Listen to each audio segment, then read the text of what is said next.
So today we're joined by a very special angler, Jon WHINCUP.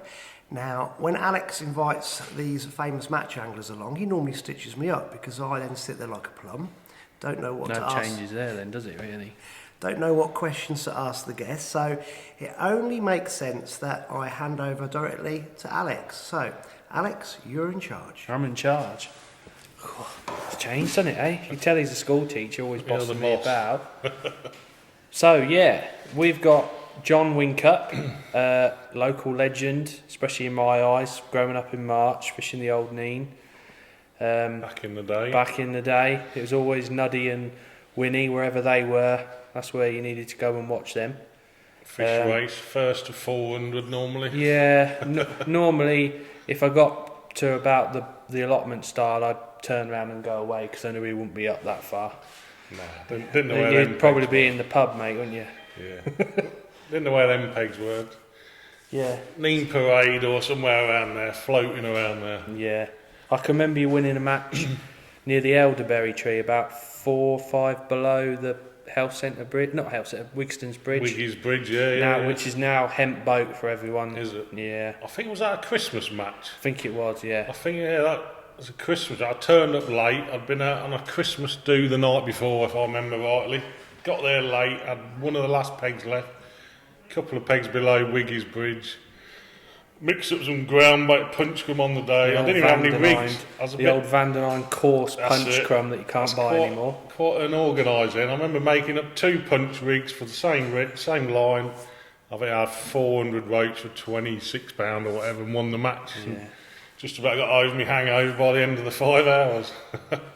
Back in the day. Good memories, good memories. memories. March was different then though, weren't it? It was completely different to what it is now.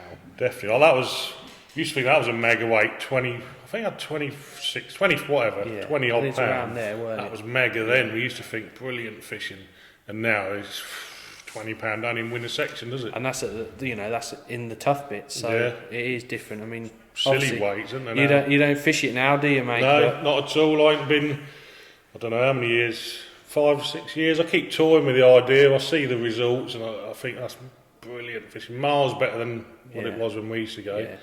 And I don't go there anymore, which don't make sense. It's different fishing as well. I mean, when you were the man, it was, throwing balls of bread at your float and catching 300-400 fish, and they were all like peas in the pod, and the more you threw, the quicker you caught. But basically, it was. We used to mix it like a full bucket, whatever many litres in one of these, full to the top of, let's say, as coarse as you can punch crumb, throw in a ball. I think we used to do every 2 fish religiously, and the fishing just got better and better and better. Rock hard balls. You could almost see it on the bottom at the end of the match.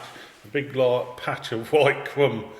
But it's just the way to do it, and the same faces used to frame every time doing it. It did, yeah. I mean, we'll move sort of on to your Essex days then, I suppose. There was you, Darren Davis, Gary Miller, Climmy used to fish when he come back into fishing, and obviously Swinno, Jenko. Man, you were the sort of had it sorted. Nuddy was Vandenine as well, and it was different fishing then. Different fishing. Yeah, like I say, there's a lot of pinky and ground bait fishing. There's obviously still roach fishing, but there's more other fish now, aren't there? More skimmers and pommies, as you call them, perch. And, whereas it was out and out roach fishing before. That team, like you mentioned, Essex, I still say that's probably one of in the top 3 of the best roach fishing teams, if you like, or natural water fishing teams, like ever, I think. Not just because I don't just say it because I was there, but it was at the time. They used to probably the best team around, and it was natural especially fishing. In this area, weren't it? It was like, I mean, for me growing up, it was like you wanted to fish for Essex County, you know. It was a dream for anglers around here, and I was lucky to make it and got there. And it sort of has the effect that Barnsley has in the north, doesn't it? Exactly. It was like Essex had the pool of the south, and Barnsley had the pool of the north. And I can remember, Swinno was always near the allotments, near the scout hut somewhere, moaning. Go and see Winnie, he's catching. He'll be in he's the on his 300th roach by now. Yeah. But no, it was brilliant years, brilliant team. Like I say, it was Barnsley at the time. They were a good team, but they weren't. There was us and Dorking. Even Dorking weren't the team. They went on to become like unbeatable. But at the time, Essex were winning 3 Winter League finals on the trot and Super League finals and Evesham wins and all sorts, really. Mega, weren't they? Absolutely mega. Team. Brilliant days, really. Obviously, a lot of anglers now probably just think you fish commercial venues, don't they? But obviously, you sort of started off with Peterborough or Whittlesea Juniors. Peterborough to start with. In fact, no, before him, deep in juniors. Lincolnshire. Yeah, more that way, and then I got promoted almost to Peterborough Juniors. Because there was going back a long while, but the junior scene was massive. Like just in one little area, you had don't know how many teams, but you got better. You fished for Peterborough, like from Deeping, which is only a few miles apart, but that's where it all started. Yeah. It's good. I mean, obviously, Godders that I know that used to fish with like the Whittlesea Juniors and Climmy, and I see on Facebook Gus Gorsden put some picture on the other day of a Peterborough team, and you think, God, look at all them anglers now. Where are they now? That was actually before me. I looked at that, and some of the anglers are sort of my age, but I hadn't been promoted by then. I remember seeing not 87, I guess 88, and I think I joined. I only fished one junior national. I think it must have been 89, 90. But like I say, cheers. Like I say, how many of them anglers are left fishing off that photo? There's probably 2 or 3 of us, if that. It's mad, isn't it? Might only be me and not many at all. Yeah, it's mad, isn't it? When there was a little junior set up at March, but that doesn't exist anymore. It'd be nice to think that it might get back to that one day, but I can't really see it. I suppose like fisheries are trying to do it, trying to get a few junior matches and that, but it's so hard. And I think I've got kids, and one's grown up now, he's 20s, but my youngest lad, he's fished a bit, Luke, he's fished it, but trying to get them to go fishing, there's too much for them to do. Just sitting at home, they can do so much, and it's hard to get them on the bank, and don't know how you change it really. Technology's just changed everything. I don't know. When we were kids, it was you go fishing or play football, as they say, and I was rubbish at that. So. I can remember if I wasn't fishing, I was over the field playing football. And that's where you were, but I think I was sort of the last of that sort of age, I would have said. Really, there was only me and a few mates that used to go fishing, but we all used to play football over the field. So, but now I'm never at home to see, but you never really see kids. No, I think you're right. I was saying earlier to Andy about you had my sort of age, and then there's a bit of a big gap, and then to your age, I still think of you as like teenagers or whatever. But obviously you're not now. No. But then it's like after you, it's like there's another massive gap again. I think. Huge gap. Where's the new anglers coming through? There isn't in this area. There's Tom. No, and that's it. Yeah. Then you can count on one hand, can't you? Josh Newman. And there's like another 7 or 8 year gap to him. Yeah. It's strange. We used to come through in big groups, and now there's like 5 years later, another 1 or 2. Yeah.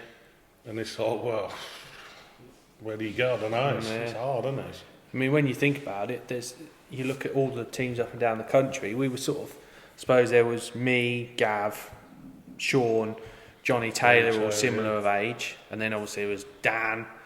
Adam Playford, we're all that within 2 or 3 years of each other, aren't we? But then there's like a big gap there, and everyone's 45 plus. It is exactly that.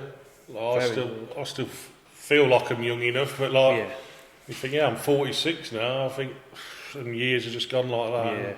It's where the new anglers coming from. I think. I know we have this. It's like we've been having this conversation for ages and ages, and other anglers have had this conversation. But it does. I mean, with COVID and that, fishing has gone up a notch, I would have think. But I don't know. There's anglers come in and go and come back to it and stuff like that. So it seems to be booming. Like you say, that the COVID situation, anglers have appeared again.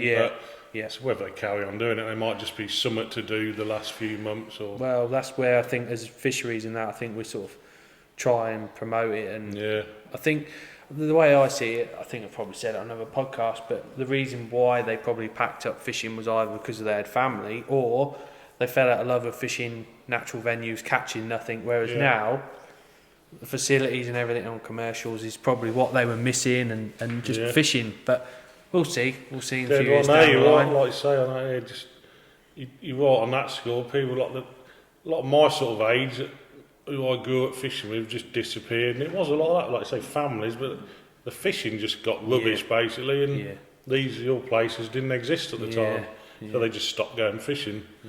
As I merged onto the next, but that's another story. We'll get into that later. But I mean, it's like I've got a few trophies and bits and bobs. Obviously, you fished the Hayjack leagues, and did you fish straight for Peterborough then, or? Yeah, I went from the juniors, straight into the senior side. Yeah, promoted again. It's like you made it. You're in the senior side, and it's brilliant. I remember it as clear as anything. Like you've been asked to fish for the senior side, and it's like yes, brilliant. Like best team round this area. Yeah, I know it's not a big area, but. Was it Peterborough A1 then, was it? Or was it Octopus Peterborough? Or? With various names. I think when I first joined it was just Peterborough, and then we had Vandenheim Peterborough, Octopus Peterborough, A1 Angling Plus Peterborough. Various names over the years, but it's mad, isn't it, to think that...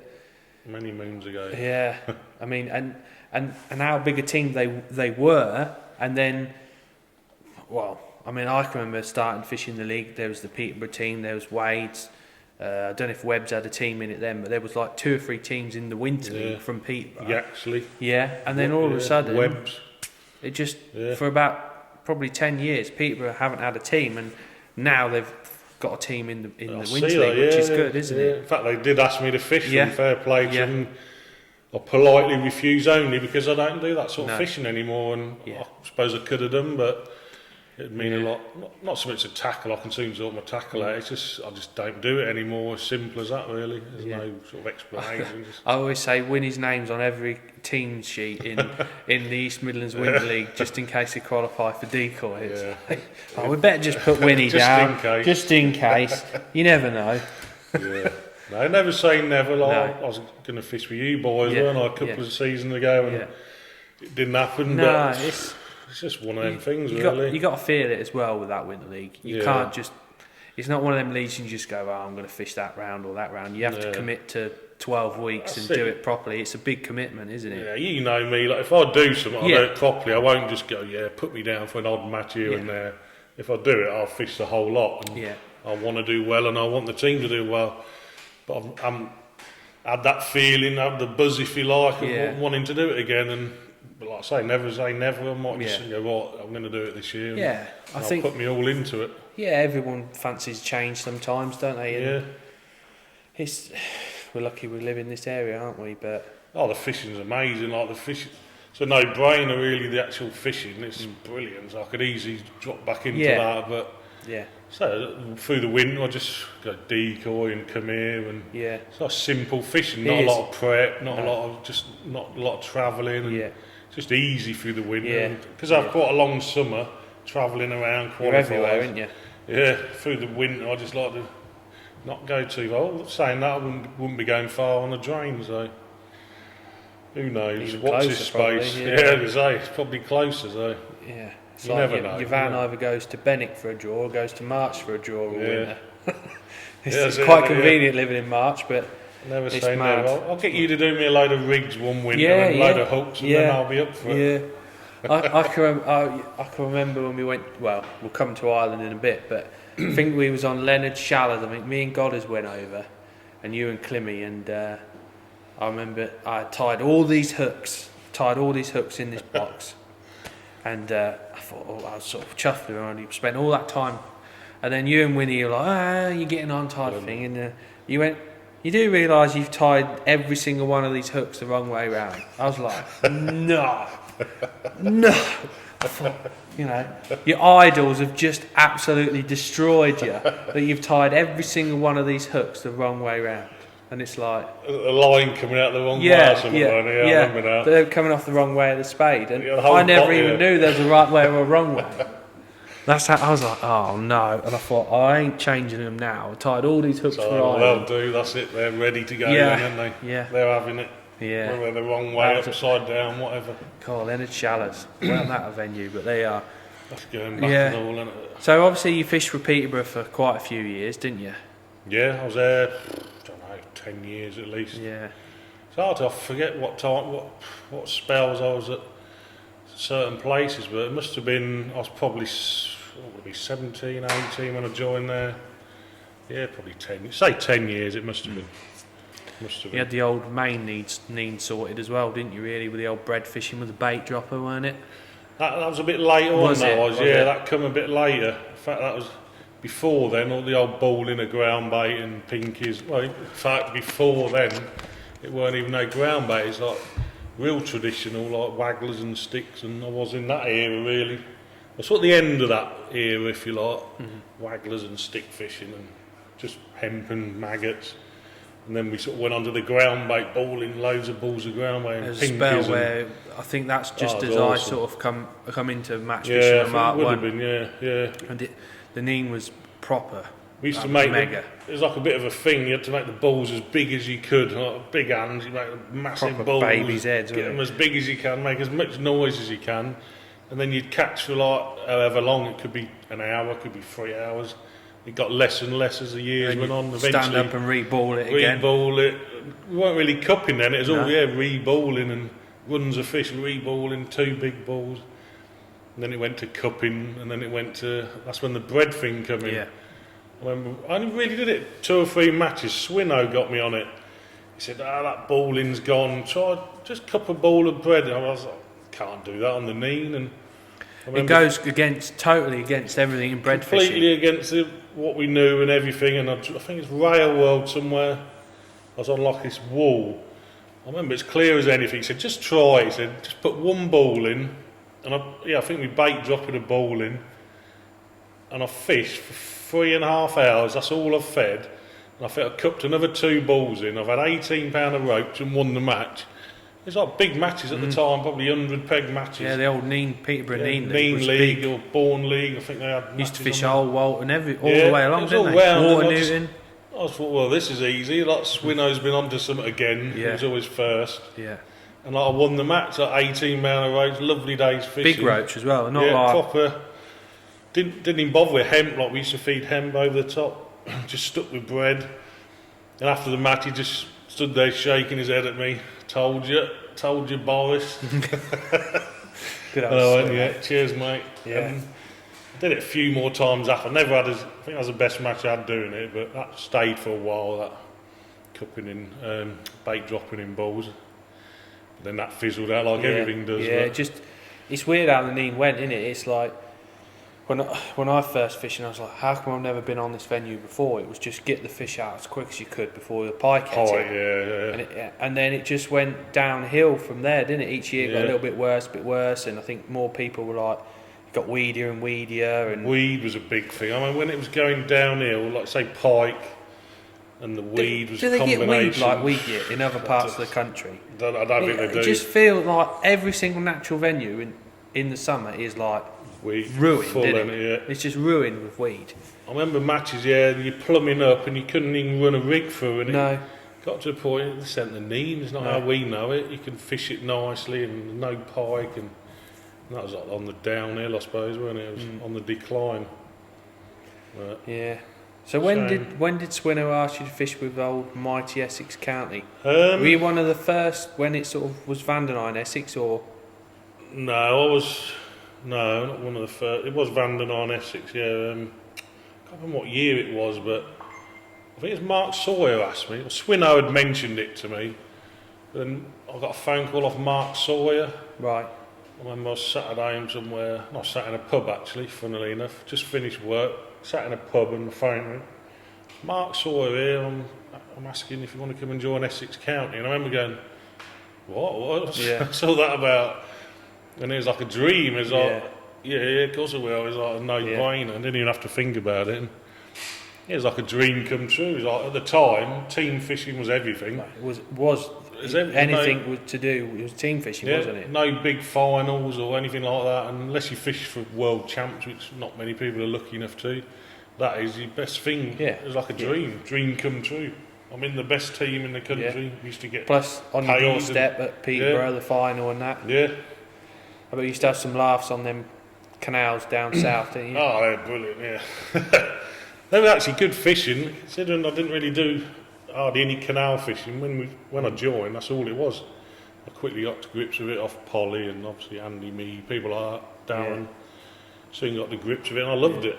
I love them canals. So who was the team back then? I suppose Swinner used to fish the canal matches. Yeah. It's a long way for him, wasn't it? It's a long way for everyone, really. Obviously, apart from the people that live there, which weren't many. Watling used to fish then. Watling, Polly, Andy Mead, Darren Davis, who else? Yeah, Swinnow, Chris Dean Van Barlow, Vliet, Chris Van der Vliet, Gary Miller. The team was like ridiculous. Yeah. When I joined, you written the list of the anglers down, and every angler was just brilliant.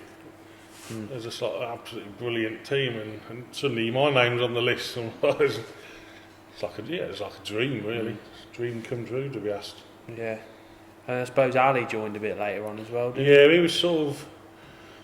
So the team was going off a bit, but I think team fishing in general was changing by then. Alistair joined, Climmy had joined. He'd come back to fishing. Keep mentioning Climmy. Is he still alive? Don't know. I think so. Yeah. He was making his second million, I think, somewhere. But he, second? Oh, yeah. I was on his fifth. yeah, probably. Climmy had joined, and there's all sorts of anglers joined by the end of it, and it changed. The team fishing had changed by then. It was starting to go in a different direction, and commercials basically. Yeah. I think I can remember probably the last ever Winter League final that sort of Essex fished, and I think that was my first year in Mark 1, and I was in the B team the first year, but I run for the A team in the final. And I think that was probably the last year Essex sort of existed, I would have thought. Yeah, probably. It was mad. When they won them 3 on the trot, I'd just joined then, and I'd run the banks. I couldn't fish like cup tide. That's what it was. Yeah. So then the next year I fished. I suppose Armour would have fished back then. Yeah, Armour, Jarrod. Yeah. We come second the year later, so they had 3 wins on the trot, then a second, and then I think the next we just did all right, and it was suddenly they're not winning, and that was really it's getting towards the end of the team, if you like. And then I think the last one we fished, we come nowhere. We'd been practising all week, we come nowhere, and Swinnow basically jacked it all in. So that's it, enough's enough. Yeah. Sad time, really. Like that's all we all live for. We all live for team fishing. Yeah, I think. For anglers in this area, like I say, that was the goal. Yeah. In like natural venue fishing was to fish for Essex County in this area, and all of a sudden it's like the goal's not there anymore. It's not there anymore a bit, and I don't know. What are you doing? You need an ambition, or I did in fishing. You need an ambition to aim to, a goal to aim to, and that suddenly took away from like everyone's different, aren't they? Yeah, lads your age, like you say, the next group coming along, if you like. Well, I can't aim to that. It's gone now. It's not there anymore. Yeah. Can't get the chance that we had. So. Yeah. I mean, I can remember fishing against sort of when I was, I don't know, I suppose I was 14, 15, 16, somewhere around that. I used to fish decoy, and it's like, I could get in the opens, and you used to win everything. Like it was, no one knew how to ping some pellets at your float and lay your rig and go clunk and catch an F1 every chuck, and it was sort of, it was like back to back, Winnie wins Saturday, Sunday, Winnie wins Saturday, Sunday. And I was thinking, I knew you was coming on the podcast, and I thought, them pellets that we used to sell shitloads of these pellets, the Van den Eyne pellets in the green bag. It's those magic pellets. Yeah, they were just called carp pellets, weren't they? But I think they were quite oily looking. They were. They were the real oily ones. I was thinking, we never used to see a coarse pellet, but that was classed as a coarse pellet, but it wasn't like pale and light like coarse pellets. Dark, oily things. Yeah. Probably sunk like a million miles an hour, didn't they? It was like you never used to have to put oil on them to make them sink. No. Just so. They were down. It was leaks that I used to order. It's been sponsored by Van den Eyne. I used to order 3 or 4 boxes of them a year. Yeah. Couple of bags of mats. Unbelievable. Bag of RS Elite expanders. Yeah. that was your bait tray, wasn't it? Simple fishing, yeah. I suppose the decoy days led on after the Essex days. Well, I suppose in the summer, in the close season, you did a lot of decoys. Yeah. To be fair, I did do it. Sort of mixed in well. Yeah, for the old close season. Yeah. And then when the team finished, I just went, what am I going to do now? It's like, well, I'm going decoy anyway. I might as well go there full time, if you like. It's mad, isn't it? Because I think decoy is one of the first venues to have F1s in, wasn't it? And it was like everyone used to fish for carp, but it's sort of there. you'd fish differently, wouldn't you? Yeah. I always remember when they were stocked, they were like the beastie lake, obviously beastie because of big fish and whatever. Suddenly we're catching these F1s. It was like, what are these things? They're like weren't even real fish. We were catching these things that have been manufactured. Yeah, it was like, Pete's put some more in, they're stuck to my landing net, look. Yeah. Shake them off, didn't you? And then next year they're all £1.5 Suddenly a bit bigger, a bit bigger. They're easy to catch to start with. And, as the years have gone on, they got harder and harder. They're still there. People think they're gone, but they're not. They're just this big now. And they're like this long and this. Yeah, basically that. They feed like carp. They're harder to catch. You get them going in winter on a short maggot line, they just appear from nowhere. You get one a chuck and they're all £4 to £6. Mad fish. Just wise up, don't they? Yeah, they ain't gone anywhere. No. I can remember the trick back then was to fish shallow, and I think you used to get some latex elastic, didn't you? Do you remember? And you used to get the 4.5 mils, these pellets, weren't they? What were we thinking? Can't believe it. I mean, you used to get all these pellets, just cut loads of bits of latex, right? And dob a bit of glue on all these pellets, and then like just put a little bit of. What a job! Talk about doing. Think of the amount of hours. How many people used to do that? It's just the way to do it. No, hair rigging, banding, whatever, hadn't been invented then. And then someone invented a lasso. It was like, whoa. I remember I actually had a little board about 12 inches long, a pin on each end. I used to stick them down. Sometimes you'd have different coloured bands for no reason. Yeah. I used to find bands laying around at work. You would, postman. There's millions of them, isn't there? We either use that latex or use these little, 1 or 2 mil bands. Yeah. And there's a bit of a running joke. You'd get a green one, a red one. You could tell people, because you used to have to hook the band after you snipped them off. Yeah. And you could tell people, we had a running joke, you catch ghosties if you put a green one on, and you catch dear. Yeah. Well, that's how gullible anglers are. It actually used to happen. Yeah, you put a green one on, you catch lovely ghosties. Yeah, I mean, looking back, it was like Winnie used to have a 2-pint bait tub with like a bag of pellets in, and then a little tub with his elastic band hook baits and some expanders and a tin of corn that never even got opened. Tin just sat there. You just sat there for show, wasn't it? And used to like, yeah, I'm going to beat Winnie today. And he'd just like start first hour, he'd catch £40. You're like, oh no, we're all fishing for second. Head's gone. Everyone's and then like, then always because beastie, big fish, wasn't it? Everyone used to go down the edge trying to catch these big fish. Yeah. And then I used to, I need to fish for these big fish. And I used to think, we're all just giving it to Winnie every week. It's like we're all just trying to catch these big fish and all trying to catch them, and then Winnie's peg just gets even better because no one else is fishing for the F1s. It used to happen. The amount of matches are won in the last hour because people don't have fighting. So the shallow fishing got better. The last hour you could have like £50-60. Yeah. And you're down the edge, you've had 3 lumps for £30-20 or whatever. Yeah.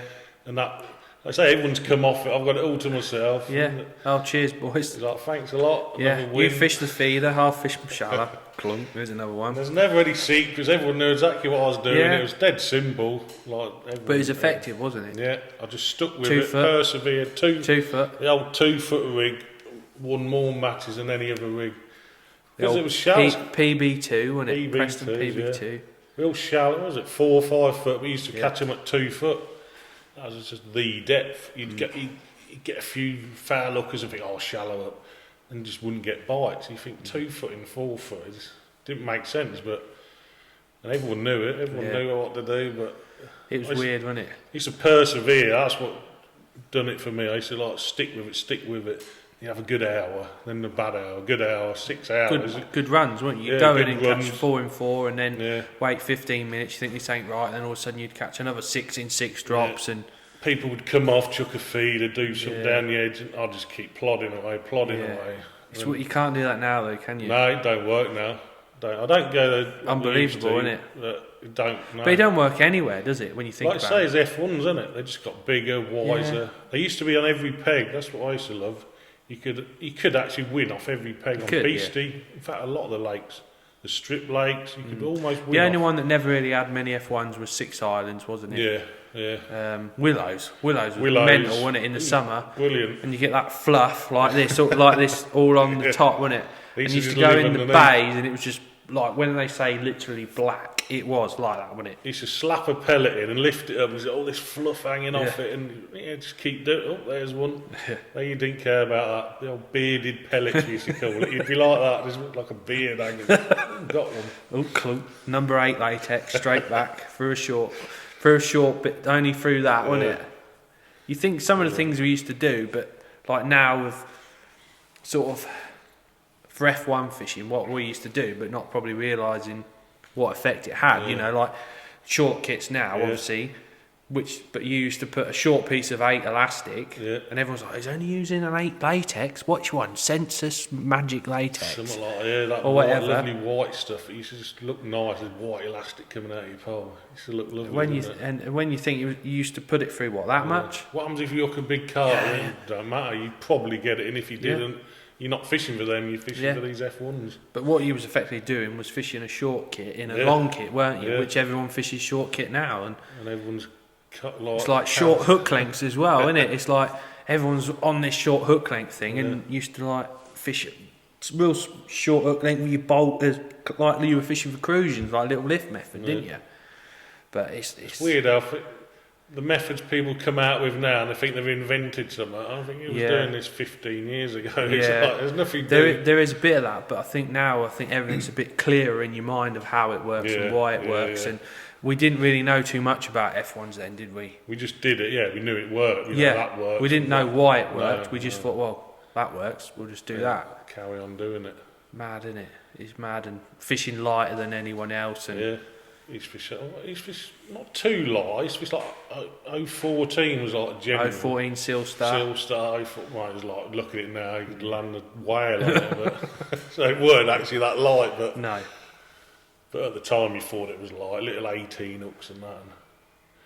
B911s. Still can't beat B911s, can you? Old faithfuls. I think they're brilliant hooks, aren't they? I remember there's hooks always coming out. I mean, there's some really good hooks now, but it was like you always went back to 012 Seal Star and a 18 B911. That was like the go-to. It was, weren't it? And still is almost. Yeah. It's like, I always used to think that the reason why that Seal Star was so good was because of the colour of it. Like it's changed now. It's like yellow. Yeah, it used to be bluey, didn't it? It used to be like a nice green colour, didn't it? And you know, in the summer when the lakes are full of algae, I always used to think that. Like that was why it was so good. See it as a I don't know, but it's so strong, weren't it? You hook a big fish on 012 and you almost thought this ain't going to break. Especially in that short bit of elastic, your top it's going like this, and it's just like, and off they come. Still there. Thank you. Then you used to have them big old landing nets that you needed a ladder to get the £2 F1. Just think what weights you'd have had if you'd have had little pan nets and stuff. And the old going for net thing as well. Yeah. And like you think we used to have. I don't know how many £200 weights looking back at it, but I had so many weights between 140 and 180. Yeah. It was like got almost a joke. It was like every match you weighed between 140 and 180. Yeah. But you look back on it, we probably had to get up and go for a net 4 times in that time. Not only that, so you would have had 200 if you're you could know how far behind you were. Yeah. Because you'd be on the back of the spit with your back to the main lake. And then all of a sudden you see Winnie in his little Astra van. There he goes. What's time? 12 o'clock. Oh, he's about 20 minutes early for his first net. Oh dear, I'm behind. And then you used to see him come back. You used to get out, chuck your net in, weren't they? And then you used to, like, 10 minutes later, carry on catching again. But it was a kiss of the death on them channels, wasn't it? Oh, it was deadly. You literally had to make sure you were over in that net. Yeah. Because you knew when you come back, you weren't going to catch for 20 minutes. It was deadly, weren't it? We all knew the rules and it was what it was, but it's cost so many people matches, didn't it? Well, yeah. Not knowing. Yeah. We don't talk about disqualification. But moving swiftly on. So, yeah, I mean, it's mad, isn't it? When you think, you know, what we used to do, 10 years ago, commercial fishing, to what happens now, and the fish are bigger and wiser and... You know, back then it was feed as many pellets as you could. Now they're big, wise fish. You're just dinking an odd one and just slapping and making a bit of noise, just fouling them, aren't you? I remember, like, talking of slapping. I think it was you thinking about it. I think people were just starting to do it, and I remember you saying, "Have a go with it." I weren't doing it. And we used to just lay the rig in. Like you're squat fishing, wasn't it? Before slapping, it just Like come lay out. it in and hold it tight. Lay it in, hold it tight, lay in, hold it tight. Even like only a foot deep, when you think back to it, it seems a bit weird. But then I remember the first match ever that you was there. I think you was sat opposite me. I don't know if you remember. Yeah. I'm going to have a go at this slapping thing. I went slap, slap, clunk. I was like, what? And I hadn't had a fish for ages. I was like, oh, right. Yeah, there's something in It's this. like a light bulb moment. I think there might be something in this. Yeah.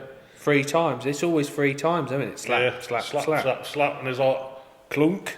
Hook 'em sails, weren't they, I on the remember pole as tip? clear as anything. The first ever time I thought, that's mad. Not had a fish for ages.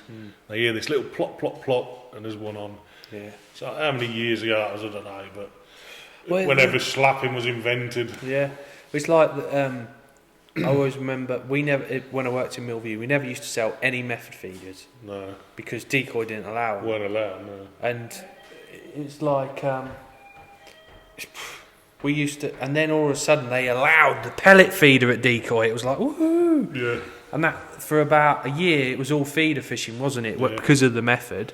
Changed and then everything. that all disappeared and it went all back shallow again, didn't it? Yeah.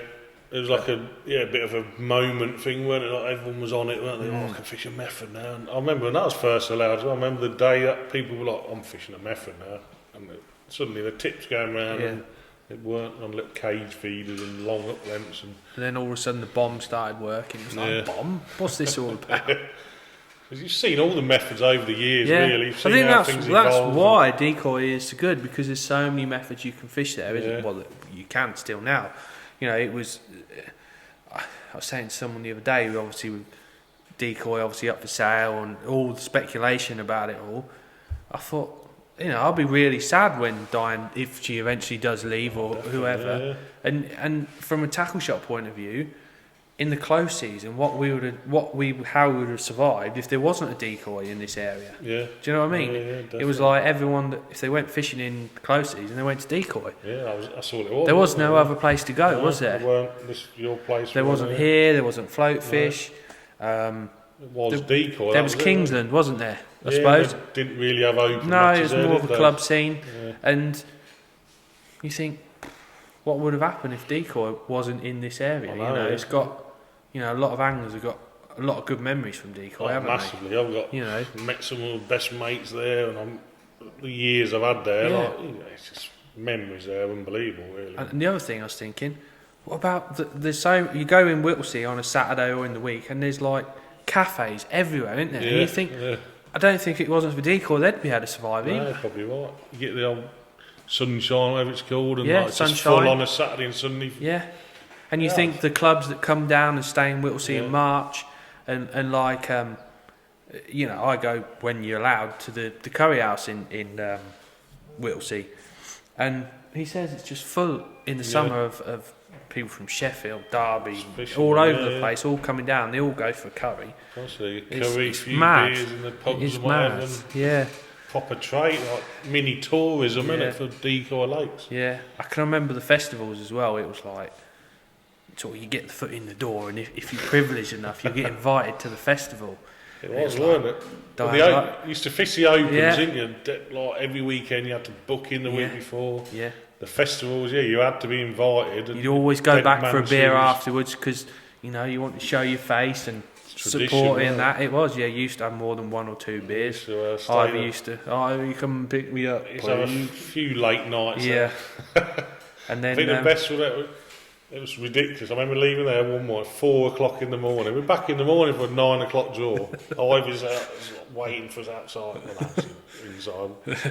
4 o'clock in the morning and we're still there. It's just what you did. It's just brilliant. It was crap. part of the fishing, wasn't Part it? of the festival. And that's how, like me as a youngster, was learning off you. Do you know what I mean? Listening to what everyone was talking about, and you used to learn more. The old little club thing, like a big caravan thing, where we used to go in there and talk about fishing all night and just have a good laugh. Basically, it's part of the festival. We used to have Bomber standing outside in the little old bait shed, didn't he? He always used to sit there having a smoke, and then there'd be someone else there, and it was good times, wasn't it? Brilliant times, really. Just things change, don't they? And things evolve and whatever. And I think they had a festival last year, but it's just weren't many on it, and things just changed over the years, don't they? So It does, and things don't everything stay the changes. same forever, do they? Everything changes. Yeah, It's so much fishing is so much faster and crash bang wallop now. There wasn't Maver Match this. There wasn't Golden Reels. There wasn't. That was a highlight of the year. The decoy festival was only 2 days. It was like No, it was 3. It was 3 days. It went to 3 days. Started off at 2, then went to 3. But that was like a highlight of the year. You couldn't wait. It was only 2 or 3 days of the year. That was all the buzz leading up to it. You couldn't wait for it. No, all the buzz. You had a crap first day, and you're like, ooh, I'm out of it. It was I remember going there like every Tuesday. I used to get Tuesdays off when I worked at Millview, and I used to go there every Sunday with like my dad's club, Fenland Rods, which is the Wiltshire-based club. So I used to fish pretty much there and Kingsland, and used to fish all the lakes, and used to go there regularly. I remember dying, going, "Oh, Alex here." And I was like, "Oh no, I've been invited to the festival." It was you got your little envelope off. So I remember going in straight away on the Monday to Pete Rayner in the Millview. Goes, "I've got in the festival. I need to book these days off." And it was like, "Mate, I want to go. I can't miss it. I can't miss it." And I'll sack you if you go. I don't care. I'm still going. Yeah. So it was like, "Oh, go on then." And but it was brilliant. It's brilliant. And then obviously used to get all the Telford lads down. Didn't you? So I say I met mates there for life really, and obviously still mates with from all over the country. Yeah. And you see them every now and then. You'll see someone and they're like, "I've seen you for years." They don't go there anymore for whatever reason. And but again, there's so many good fisheries up and down the country now. Everyone used to go there because it was like the original one and was the best, and probably is still one of the best fisheries in the country. Yeah. It's mad. But if all the local anglers at some point have an association with it, learning how to fish commercials, definitely, and all the club anglers as well. You know, they've been going there for years. And I know I learned everything about commercial fishing at decoy. Yeah. Just because all the variation, you could be fishing shallow, feeder, bomb, like I say, waggler in middle of winter, chucking a big waggler to the island, and things like that. Is short, like roach, silver fishing on Beastie. It's all there. It's like all through the year. There's so many different methods and changes, doesn't it? And like, I learned everything there really, and just took it to other venues. Yeah. I can remember there was Smug used to be the man to beat there years ago, just feeding gallons of hemp down the edge, wasn't he? Fishing a big bit of paste or cat meat over it. Everyone had the way, didn't they? Everyone could win there because they all had the way of fishing, and it worked. It was that sort of fishery that all the methods worked. It weren't like you had to fish shallow, you had to do this. Meat was allowed then as well, meat, wasn't it? Meat and cat meat, and people used to fill it in with bait. And what about old Stevie Owen? Yeah. He fished meatballs, didn't he? You say him. I've seen him twice. In fact, I see him yesterday. Did you? In old Westwood Lakes. What's he doing there? He don't catch a meatballs there. But that's all he used to fish, isn't it? Double meatball. I think I see him about a couple of years ago. I think he come here into the shop. I've seen him twice. I see him yesterday and he went, "Wait, that's twice this year." I haven't seen him for about 10 years. But that's it, like people like that. I didn't know him only because of decoy. He just old Zorro. Zorro. Old Zorro. Nigel. Oh, that Zorro. Nigel here. Yeah, I had a little tremble on my float. I'll look it somewhere. Knew the lot of the crack you used to have around the lake as well, wasn't it? Like, bag 'em. Talking of Nigel though, what's he now? Mid-70s. Unreal, isn't he? And he ain't just fishing, he's winning. Yeah, he's mega, isn't he? And he don't just win like old boys matches. No. He still fishes opens, and he wins opens against anyone. Anyone can fish, obviously. He was still awesome. Keenest angler I've ever met. 70 odd. I don't know. Probably near 80 now. Yeah. He's been 70. Anything rod and line, he's mustard on, really, isn't he? Really paste good. And he'd do everything different, wouldn't he? Yeah. Like I say, you when you fish decoy, you could look at the results and go, well, Wagner's working if Nigel was there, or paste, and then you go, oh, Chris Barley must be dobbing. Oh, Winnie, pellet shallow. Then there'd be Barry on the feed. Wasn't it? It was mad. Everyone had their way, didn't they? It was weird. Yeah. But like I say, Nigel again, he that silverfish fishing on Beastie, it used to be me and him sort of did it. Not many people did it, but me and him used to have like little battles on it. And like he catching like anything with 40 to 80 pound of silverfish. Odd big F1s also. Yeah.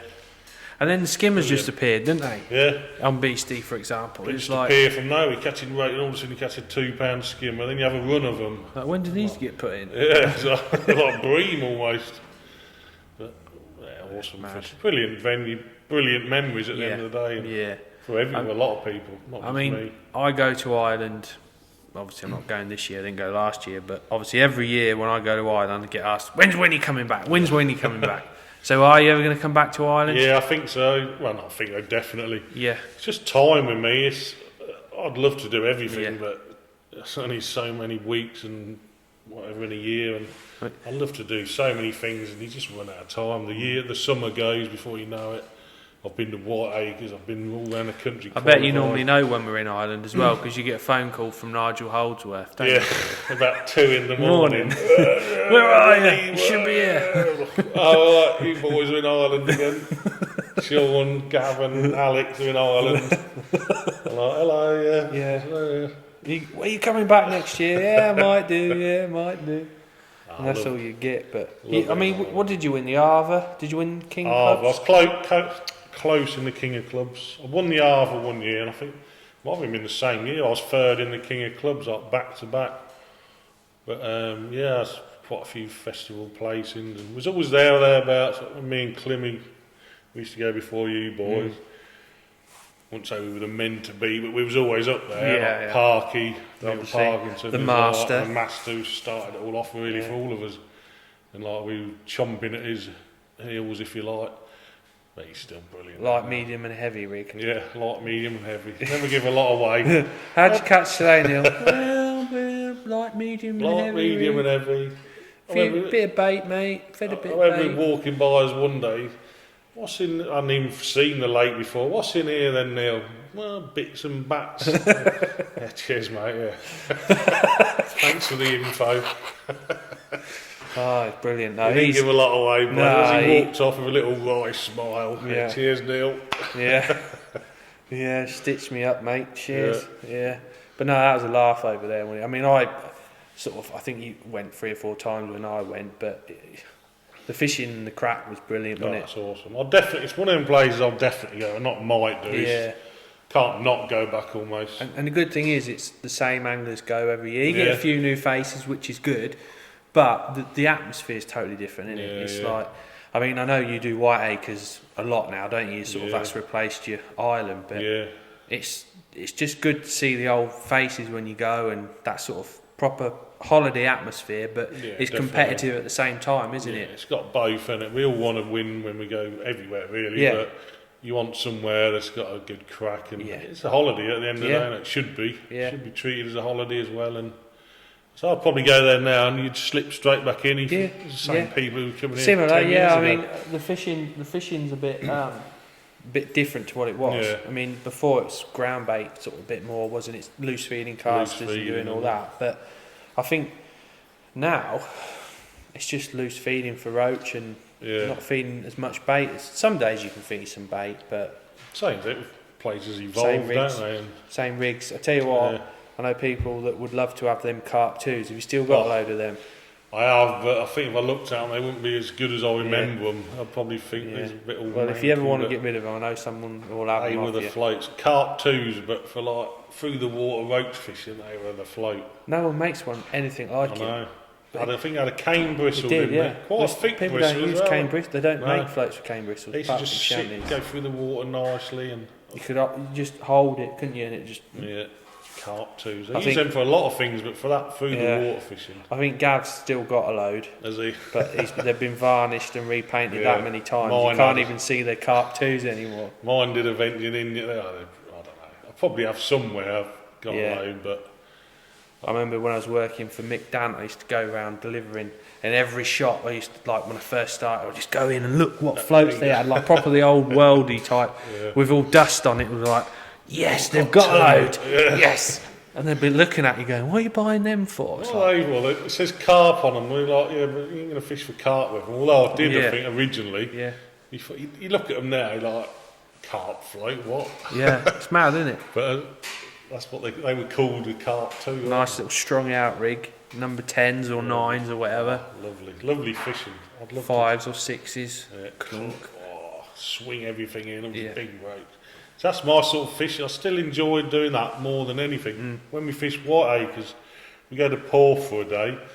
It's the most enjoyable day of the week, so it don't make sense really, like why I go there, but that's another story, I suppose, Whiteacres. But yeah, Porth's just like a mini island, if you like. The fish are smaller and you still have good weights. You catch up to 20 poundish, but the fish are smaller, so you just fish more conventionally, if you like. I mean, we're sort of coming on now to obviously talking about your sort of Essex is finished and you're doing your own thing with obviously qualifiers and different bits from on Whiteacres. Obviously, you're the man to beat down there. You know it like the back of your hand, and you had a good year, didn't you?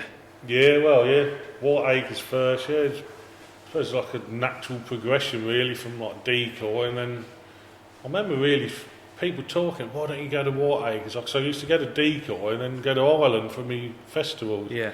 So I thought, oh no, I'll go to Whiteacres, see what it's about. I remember watching, I think it was Winning Pegs with Tom Pickering and that, watching on that. Twin Oaks. Twin Oaks, yeah. And I remember studying the videos. Yeah. It was different then. It was only about, I'd say 8 or 9 years ago, but I bet it was longer than that. That might be longer than that. In that short space of time, our information's changed. So I'd say that long, 8 years ago, you couldn't get information like you can now. Just say that match winning edges, everyone was like waiting for the free DVD to come out. Now that Preston have done a brilliant, like the equivalent up to date one, they've done it here and wherever, and people are like, oh, it's going on YouTube tomorrow, I'll just watch it on YouTube. I know, that's it was. It's like DVD players were like the thing now. No one's got a DVD player. I know, no one even owns a DVD player. But absolutely, it was that Winning Peg. I remember whatever one's 1, 2, whatever many were. I remember watching them, trying to learn as much as I can. You couldn't just watch YouTube. Or I don't. Facebook was better, but not like it is. No, you know, it's changed massively, hasn't it? I don't think I was on Facebook then. No. If I was, you couldn't get information. So I remember watching, studying ad. I don't think. Probably only looking at 2 pegs, but I was like writing things. I remember sitting in my living room writing things down. I didn't have a clue basically. And I thought, I've got to have a go at it. And I think the first festival you might have fished is when was it a dynamite one, like a spring one? I think it was. Yeah. Yeah, because I think I was working at Westwood then, and I had the old Westwood van, and me and Gav went down in this like. Yeah, I remember that. Yeah, I remember the week. It's the last time I fished there. And you only went, was that the once? Was that where you went? Yeah, it's the only time I've fished a proper like. I've been a couple of times to the Winter Silvers one, but this was like a dynamite one. And I can remember driving all the way down there, me and Gavin, this like old combo, like the old style combo van. Big Westwood Lakes. Driving down like. Nothing worked. Yeah, but, like privileged to use it. Got there, and I think first day I drew Jenny's. And Gav drew Belingi, and obviously for the people that know it, Belingi's off site, isn't it? It's only about 15 minutes down the road. So anyway, I've walked from the lodge. I'm all keen, buzzing. I've had an awesome day fishing worms and casters on Jenny's. Like we'd never seen any of it before. I was like, how good is this? Skimmers, roach, crusions. It was like I think I was second in my section. I think that day Nick Speed might have won my section from about peg 8 or 9 on the corner. I can't remember. And I can remember Gav ringing me. I was like, where's everyone? Gav rings me, your van won't start. I was like, what are you on about? What do you mean it won't start? We've tried pushing it and doing all this. Well, what have you done to it? Anyway, it turned out you have like an immobiliser in your key or something. Oh, yeah. And it'd been fishing all day or whatever. Sat on it and it had fallen out, had lost it or whatever. So anyway, the rest of the holiday was an absolute nightmare. I'm getting lifts off people that I've never even met before to take me to venues I've never even been. And I'm thinking, this is just like hell. I did not want to be there. It was a worked van as well. I'm thinking, how am I going to get home? But luckily, we managed to get the RAC, towed it to somewhere, and we got it sorted in the end. But there's like a week to put you off it for life. Yeah. Even though there's nothing you wrong can't with the concentrate. venues, It's all in your head all day, and you think, my van's not right, and how do I get here tomorrow? Yeah. But that was my commercial. That was the end, basically. That was the end of Whiteacres for you. That experience. That's it. No more. I'll stick to Ireland, thanks. Yeah. I think that year, if it is the same year, I think I went to Ireland and white acres. I did one of each. Yeah. 2 weeks of each or something. And it was too much. I was like, the preparation was ridiculous. And so then I think the year later, it wasn't much like, I think it was 10 years. It was 8 or 9, I reckon. And then the next year I thought, well, I'm just going to go to white acres. And I think I did like 4 festivals. Yeah. The fishing in Ireland just started to tail off a little bit as well, hadn't it? It weren't as good as it was. And fishing weren't the last festival or the last time. In fact, no, the last time I went was the King of Clubs. I wasn't going to go again. That was it. I fished 3 weeks on the trot and had a horrendous time. I did rubbish all 3 weeks. Was that when the water come up that much? Yeah, the water was stupidly high. You couldn't fish the last day, wasn't it? That was You couldn't even get to your pegs and that.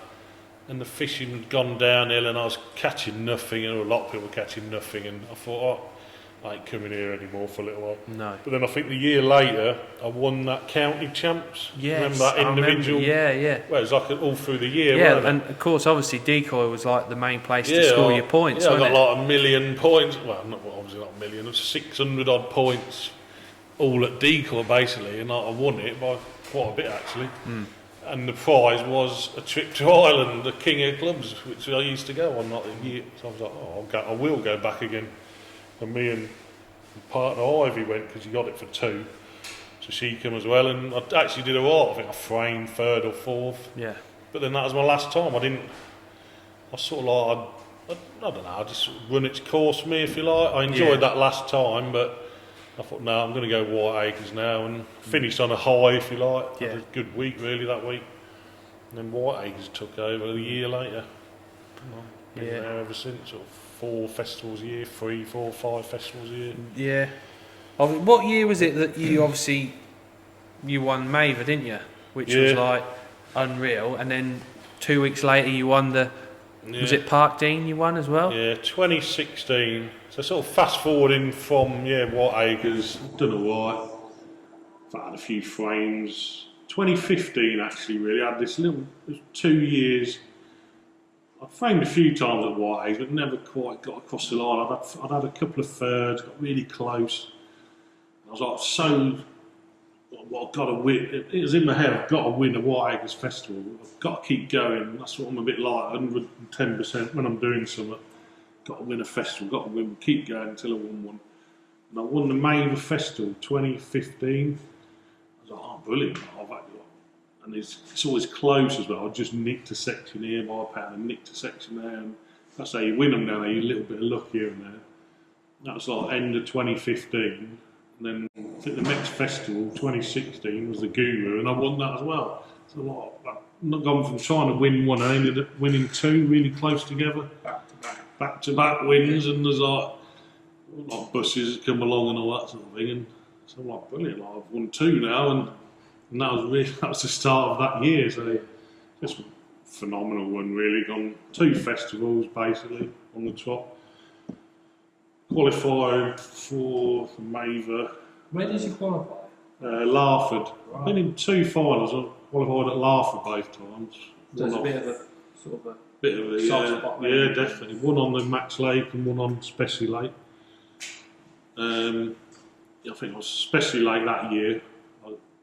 I drew a fly. You always got to draw a good peg. I just drew a peg with some big fish about. That was shallow again, the caught shallow. I think I had like 15 fish shallow for 170 pounds or something.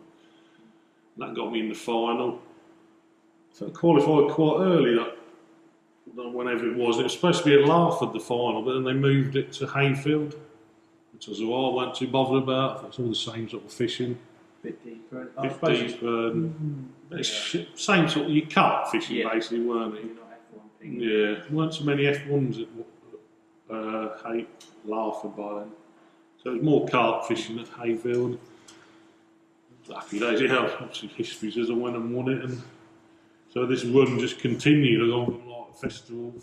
Whirlwind, eh? Maver matches, won it like a mega match against Jamie and all that. Massive weight, massive prize money. I actually nearly won another festival. Not a lot of people know that. I went back to White Acres after the Maver. It's sort of one that got away, if you like. It's the Maver again, trying to defend the years before. And I actually lost a fish one day that cost me winning that festival. Yeah. on Tree Waters. I was second in the section, beat by old Melonhead, Carl Williams. Next peg, on pace. Beat me by £3, so I've lost a fish at the net, all that sort of thing. That cost me winning the Maver Festival in between this run. So I've nearly defended the Maver title from the year before. It's just like, when's this run going to end? Sort of thing. But isn't the Maver like the last one, or was it the Preston? The Preston was the Maver, and the Preston was like the following week. So I think I was third in the Maver Festival. It's just a never-ending run, basically. And people had already mentioned to me, you're going to win Part D. And it was just like, it'd been talked about, I hadn't qualified. Yeah. But it was like people, because of the run I was on, it was already been mentioned. I was like, oh, I'm stupid. But then the next week I qualified 11th. You got to be top 24 there, and I was 11th, but I'd already known by Thursday I had enough points. You normally need about 31, 32. And I think I had 33 points by the Thursday night, so I was already in by Thursday. Happy days, Friday, go and chill out, have a nice day or whatever. I think I drew fourth for last day and should have done better, but I knew I was in. But yeah, obviously I'm in the final. And I remember drawing on the day, the night before, going back. I remember being in the bar the night before, funnily enough. It was all in the bar, last day at the bar like we were. We've got a final tomorrow, and whatever, yeah. I remember talking to Matt Godfrey, we stood at the bar next to each other. He was in the Maver final with me as well. I said, I don't know what feeling about tomorrow. I said, this is on. I said, I've just got a funny feeling, like the run's going to carry on. I'm just going to make a bit of history or whatever. I weren't like being big-headed or anything like that, you know what I mean? I'm not like that. But I just sort of had a weird feeling. That confidence, yeah. A belief type. I remember ringing Ivy up, she was at home. And I think Matt, he heard me talking to her, like saying, it's going to happen. I said, I can feel it, it's going to happen. And I drew it. Peg 11 it was. Number 11 kept coming up. I qualified 11th. We live at number 11. All these I qualified 11th in the Maver. There's number 11 kept coming up. And I drew Peg 11 on the day. And it was like in a little narrow neck. Yeah. Everyone was like... It's in between, like, with the two Yeah, bits, the two big bits. And then he funnels through. I remember no one wanted to.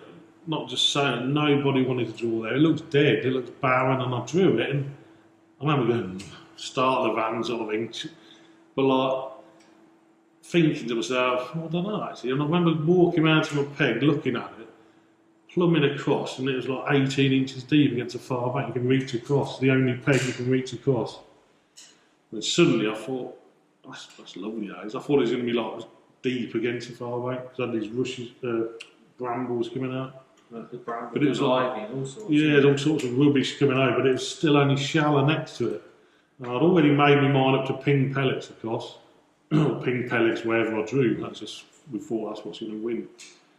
I made my mind up. If I didn't start like that, I tapped a few pellets in the start with, but nothing happened. And I thought, I said I was going to ping pellets, start pinging pellets, and as I did it, I caught a fish. I lost my first two, then I caught one and lost another one. And I had a bit of a nightmare start, really. But then match just got better and better. And I had a real good middle hour, I think it was. I had like 6 fish on the trot, and that effectively won me the match, really. I probably 6 for about £40. I think £40 was second in the match. So I'd won the match 2 hours in. Obviously didn't know that at the time. Yeah. I ended up with £94, I think it was. 40 something was second. I think Ben Fish was second. So quite easily won it, but yes, made history, if you like. And the run continued, and it was like, but I'd said it was going to happen, and it did. And I'd never say that normally, but I just had a weird feeling, and it did happen. It was like, it almost weren't a surprise for people. No. Winning one, and it was like amazing one. It was almost like, what else can we do now? It's like, I need a rest. I need a rest from. It's just a mad sort of 18 months, if you like, just carried on and on and on. I was waiting for the run to end, because we know what fish is like. Yeah. Runs like that don't carry on. But it did. Named Mark Pollard. Yeah. If you draw like him. Yeah. But yeah, it's just an amazing spell of my fishing career, really. And will it ever happen again? down to who, but You who don't know, knows? do you? I still fish the I was same going to say, matches. you're still doing the qualifiers, aren't you? Travelling about. I'm still hungry to win again. I haven't just stopped and gone, well, I'm not doing it. I've had 4 seconds since then to get in qualifiers. I've been in Part D again. I had a chance last year, so I'm still doing the same thing. Who knows? But Just got to keep going. to keep going, but that run's frightening, really. Look back on it. People say you made history, and I did really. I won them 2 matches. No one's ever done that. No. I think I got the biggest, highest weight in all big money finals, and the highest prize money. There's 2 of us. Rob Wood won it the same a year later. So yeah, a bit of history. My name's on a little bit of history forever. So. You know, like obviously the big money matches now. There's 3, 4 of them now. I suppose. You know. A lot of sort of that angler are travelling about here, there, everywhere, and obviously we've got Westwood in this area that has them now. Obviously, Decoy don't do like fish shows, do they? But Don't they do fish shows. They do. There's. I always look at it. They're brilliant matches. You want to be involved with them, but like you see on social media, all these anglers, they've gone all that way and they draw crap and they're packed up by 1 o'clock. To me, I think because I'm more of a natural venue angler, I want a day's fishing. It's like it's a hard. I still want to win my section. Do you know what I mean? And I think the anglers that fish those matches have got this mentality of going there to win because there's one place. Everything else doesn't mean nothing. Do you know what I mean? But I don't know. It's just I find that really odd to me going all that way. Drawing shit, I just go, right, see you boys, I'm going straight home. You know, people, and then big matches as well, you don't ever know. You've got to go to your peg and set up, haven't you? Because you never ever know. Perfect example of that is the weekend just gone. I was at Woodlands first Sunday. I've been second Saturday at Holcroft. So I just missed it. I was miles out, but I was still second. Went Sunday, I drew late. I said, you don't draw Kestrel, it's horrendous, you can't win, blah, blah, blah. People didn't go to the pegs. Yeah. I think on that lake, 4 out of the top 5 were on Kestrel, apart from the winner, who was on a dolly, sort of like an absolute flyer. So the winner could have easily come off that lake and 4 the other places in. People said, don't go.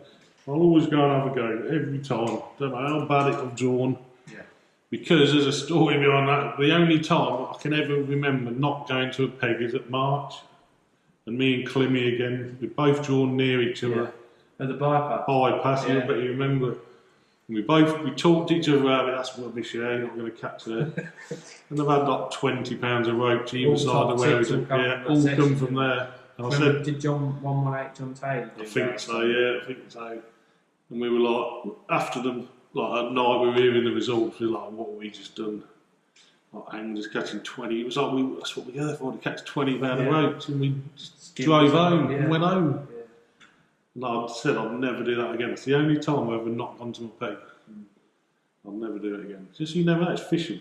Well, give it a go. I mean, people get asked, oh, are you going to have big qualifiers and that at rookery and that? I mean, we haven't got enough pegs, and we could say we could have a fish show because that's 100 pegs or whatever, but we don't want to cram everyone in and all that. But sort of thinking about the way these anglers sort of travel up and down the country, you know, and they've paid their money or whatever, fair enough. But as a fishery manager, you know, you pride yourself on getting the fishery how you want it for these big matches, and then anglers travel up, told by someone that probably don't really know whether it's a shit peg or not. You've drawn shit, and then just wheel spin out of the car park, and then go on Facebook, shithole, what a shithole, and all stuff like that. And you think, cheers, yeah, all right, thanks, mate. You know, it's sort of that sort of thing always sort of puts me off a little bit from those sort of matches. But see it from your point of view, big time. Yeah, I mean, you think the amount of money people invest in fisheries to have these big matches, and then it's like someone's chucked the teddy out of the pram because they can't win, although they don't even know they can't win. Yeah. I'm not going there, wheel spin off and then... Oh, that shit, mate, don't fish that peg. And then the guy next to you wins a match because he's got a load of room or something. Yeah. I've seen all them scenarios. That's what I always get, just go and have a go. I've travelled however many hours to get there. It's like I'm saying, you've definitely got to have the right mindset, but like you say, fishing naturals, I've done that and I've gone to a completely different way of fishing. Yeah. I used to love trying to win my section with the team and get as many points as you can. And that is so far away from that, it's unbelievable. Yeah. It couldn't be any further away. Yeah, that goes against everything you've been taught on fishing, team fishing almost. All the young lads, if like the new breed of qualifying chasers, if you like, big money chasers or whatever, they just think that's all you do, that's all you've ever done. I'm like, no, I've always been like this. I've always fished to win the whole match. I used to try and catch £2 a rope to come fourth in my... And the way you approach the match is totally different as well. Yeah, definitely. You know, you think how everyone's going there to catch, say you need £200 to win, everyone's going there to try and catch £200.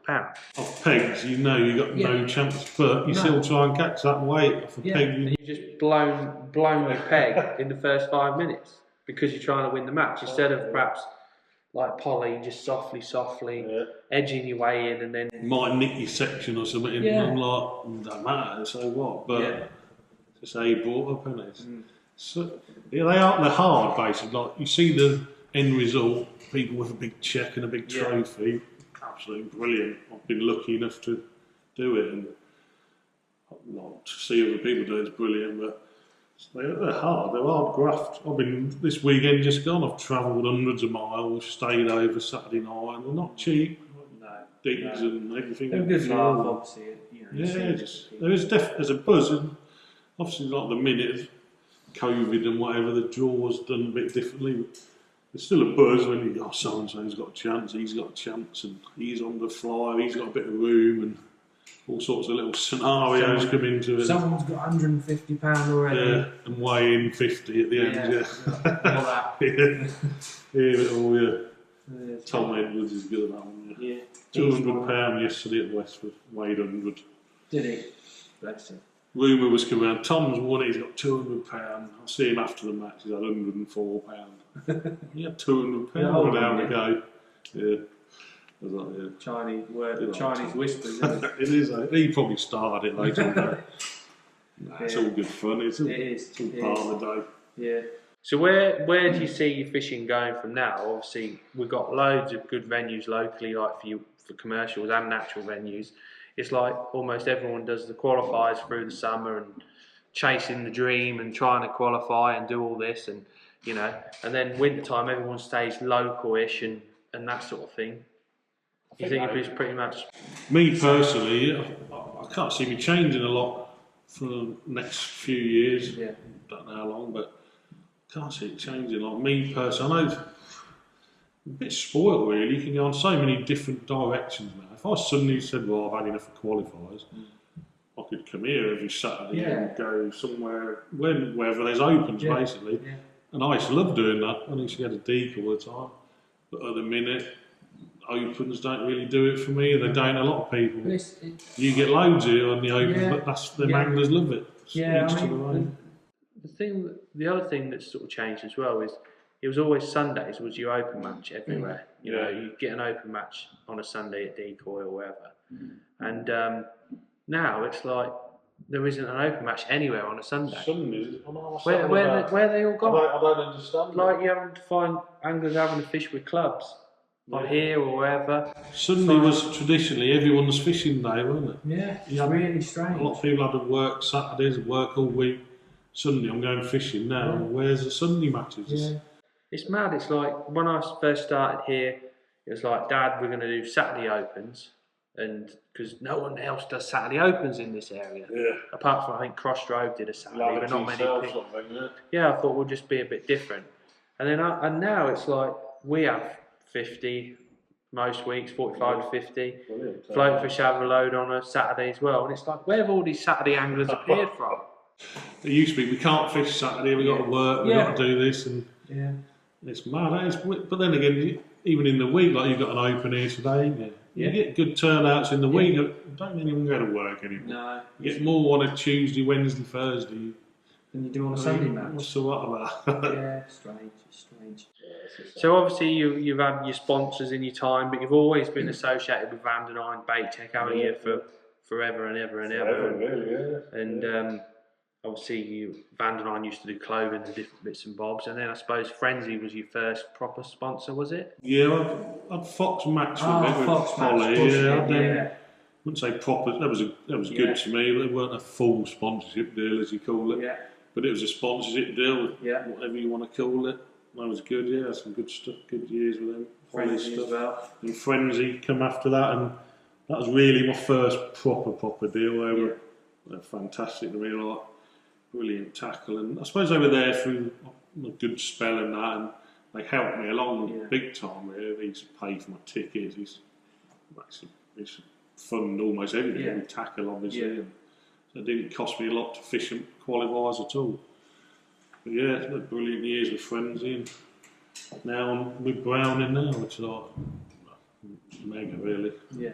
Never sort of seen myself. They were, I mean, years ago they were the brand, weren't they? It was like Browning was, you know, poles and stuff like that. It was different league, and obviously Essex East, this southern area has always been quite a big Browning brand, with obviously Nuddy as well, and Browning hot rods. And then sort of, I suppose it was a spell where they sort of not disappeared, but it wasn't the brand, was it? You know, there's all these new brands, but this last sort of 2 or 3 years, Browning is definitely growing, and their poles. I mean, obviously you're a big fan of the poles, and they really are popular, aren't they? Yeah, they've gone. I think they've just give it another big push, sort of thing. Yeah. Like, look, I didn't realise how big Browning were. Like, it was, in Europe, absolutely ridiculous. Like, can't even compare them to anything in England. And then, like, but in England, they've always been a bit like, not small, because we all know how big they are, but not like a famous brand, if you like. Like I say, the last 2 or 3 years, they've just like gone boom again, haven't they? Yeah. Like I say, the pole, like the sphere poles, and stuff. I think that's one of the things that just pushed them to the front again. Yeah. Suddenly, it's like, they can compete with like your Darwers and whatever. Yeah. Oh, Browning and pole, that's good, if not better than theirs, and suddenly people are looking like, don't have to have a Darwin anymore, Browning. And their poles have sort of been thought about, haven't they? They're not. They've been designed properly, haven't they? It's not like they've just jumped on the bandwagon and done we're going to do a twin roller like everyone else does. Comes from China, or whatever. They're like with the flat butts, and you know, the short sections, and the overall package you get is a massive plus for Browning poles. Like a small thing, like not cutting the tips back. I think they were one of the first to do that. Like, you get your pole and you haven't got axle half, you tip off. It's all pre-bushed. Yeah. Just a simple thing. I used to hate doing that. How much do I need to cut off? How big a bush do I need? And it's ready to go, basically. Which is a simple thing, but it's a nice little touch. But the poles, I mean, people saying at the shows when they first come out, people were picking up the sphere pole, the F1, the first one. And I was like, oh, what is that? It's like, I looked at Johnny Small, is it Decoy, before I joined. I had it up in his garden. I hadn't seen a pole, like the Browning pole, for a little while. I went picking it up then. That's just ridiculous. I was like, how can a pole at 16 metres be like that? You can just sit there like that. Unreal, isn't it? And it's still pretty strong as well, isn't it? Then you know, you won't want to fish up to the lilies on Magpie with a big elastic through that much set with a pole. That's scary fishing. Yeah, that's a bit brutal, isn't it? You'll probably, but there ain't many poles that withstand that. But it's, I mean, I would say obviously your favourite pole was the old Envoy Elite, weren't it?